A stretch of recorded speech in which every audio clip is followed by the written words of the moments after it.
Quand Julie Malcher est apparue, mon premier mouvement était de l'emmitoufler. Cela, c'est inexplicable, d'autant plus qu'il faisait chaud et qu'elle portait un manteau de cuir. D'emblée, je me suis fait tout un tableau de sa sueur. Elle a semblé étonnée d'être là et n'a pas dit bonjour. J'ai dû reculer, malgré moi. Yvette l'a regardée, mais avec des yeux inférieurs, quoique curieux, voire intenses. Ceux de Julie, immenses et caressants, ont bloqué un instant le mécanisme des présentations. Puis on s'est mis à bouger, et Jacques, le premier, lui a tendu la main. J'avais envie d'être le dernier, et lorsque mon tour est arrivé, j'ai frissonné en lui touchant les doigts.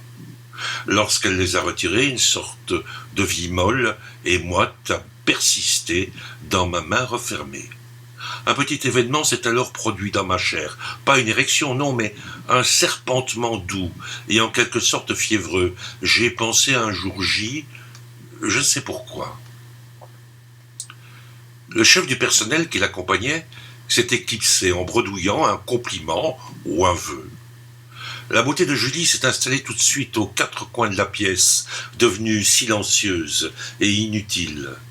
Son œil d'une somptuosité hagarde s'est placé au centre du groupe.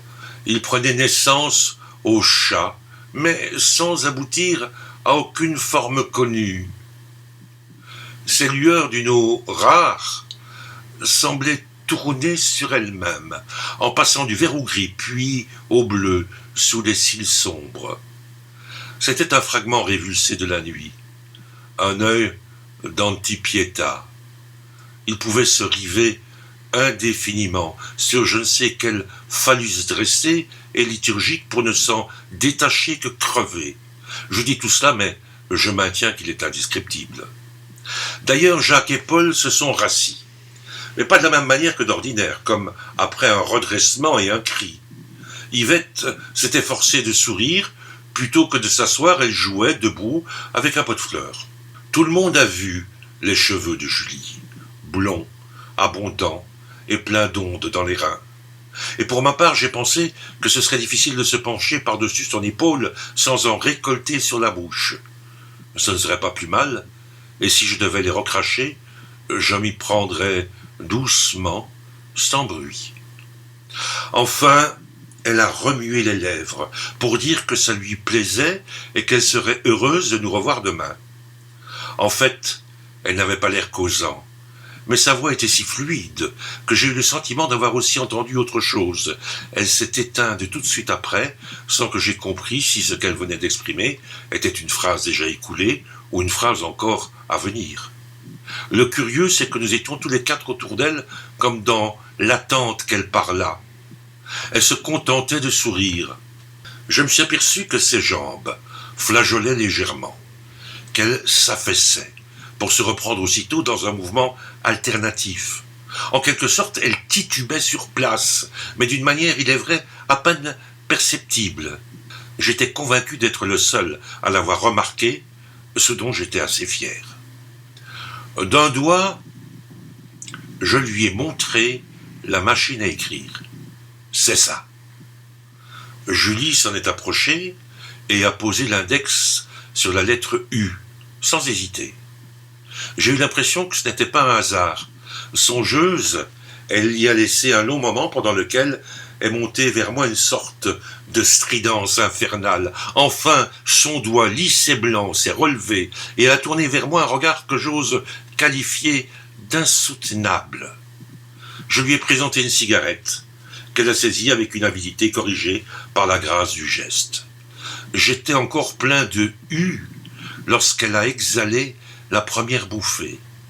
Jamais comme cette fois, je n'ai vu la fumée s'accorder un visage de femme qu'elle semblait renverser, les deux yeux seuls restant brillants et fixes au devant du rideau.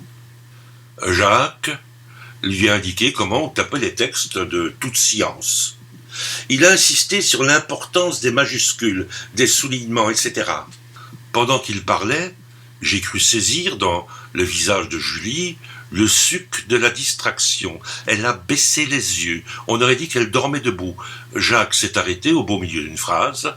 D'une main, il s'est appuyé à la table, tandis qu'Yvette lui disait « N'oublie pas de... » La suite se perdant dans un bruit de moteur. J'ai ouvert la fenêtre où, à ma grande surprise, Julie m'a rejoint pour lever les yeux vers le ciel. Elle m'a pris ma cigarette des lèvres et a tiré longuement, puis a éclaté de rire. C'était la première fois qu'elle riait. On aurait dit qu'elle mordait à pleines dents le silence. Toute sa chevelure en était secouée, mais aussi quels sons étranges, d'une fraîcheur, d'une pureté qu'on ne pouvait cependant rapporter à l'hilarité des enfants et qu'on était en droit de confondre aussi avec la joie des malades. Elle s'est éloignée et ma tête s'est inclinée violemment du côté de la rue. Paul, assis, les mains en boule sur le ventre, a eu cette question. « Où êtes-vous né ?» Elle a dit « Nulle part », et je dois reconnaître que personne ne s'en est étonné outre mesure.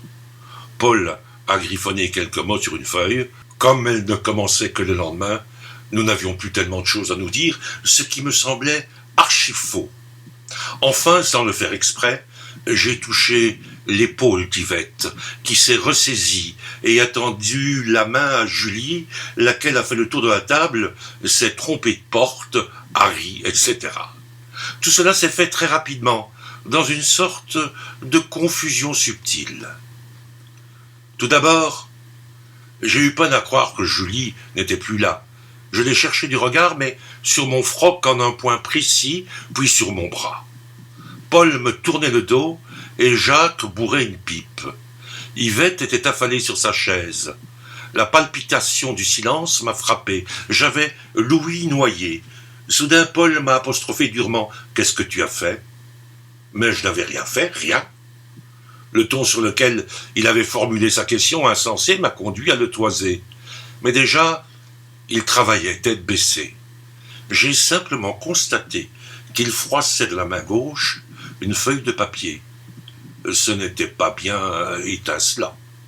Jacques a dit « Elle est belle, la nouvelle ». Yvette a voulu ajouter quelque chose, mais ayant commencé par un lapsus, elle a rougi, s'est tue. Vaguement, je l'ai vue se remaquillant. Des rédacteurs d'autres services sont arrivés et ont discuté d'astronomie avec Jacques et Paul. Yvette est intervenue, son peigne accroché dans les cheveux. Tout m'a semblé rentrer dans l'ordre.